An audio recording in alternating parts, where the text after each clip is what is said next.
গতকালকে আমার রাজপুত্রের ২ বছর পূর্ণ হয়েছে। আলহামদুলিল্লাহ। দেখতে, দেখতে যে কিভাবে দিনগুলো কেটে গেল বুঝতেই পারলাম না। ঘরোয়াভাবে ছোটখাটো কিছু আয়োজন করা হয়েছিল। কি, কি করা হয়েছিল সবকিছুই নিয়ে থাকছে এই ভ্লগটি। সো আসসালামু আলাইকুম এভরিওয়ান, সবাই কেমন আছেন?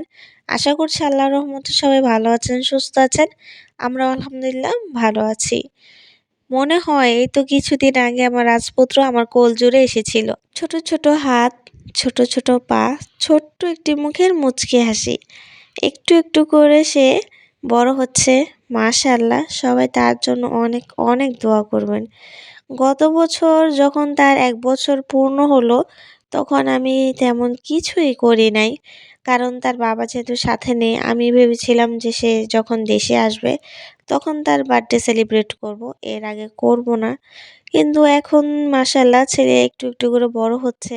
সে অনেক কিছুই বুঝে। তো ওর বাবা বলছিল যে, "ঘরোয়াভাবে কিছু একটা আয়োজন করো।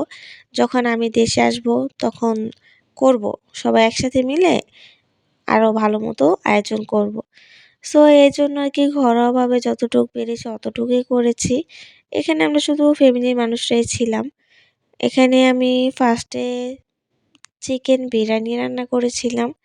সো দেখতে যতটা লোভনীয় লাগছে, খেতেও কিন্তু খুবই মজা হয়েছিল। এটা আমার কথা না, এটা আমার পরিবারের কথা। এরপর জিলাপি কেনার জন্য গিয়েছিলাম কারণ ছেলের নামে মিলাদ পড়াবো। সো সেখান থেকে জিলাপি নিয়ে বাড়ির উদ্দেশ্যে রওনা দিয়ে দেই। সো ফার্স্টে বাসায় গিয়ে বাবাকে জিলাপি দিয়ে মসজিদে পাঠিয়ে দিয়েছিলাম কারণ মসজিদে মিলাদ পড়িয়েছিলাম। আর এটা ছিল রাতের ভিডিও। ফার্স্টে বলেছিলাম এটা ঘরোয়াভাবে।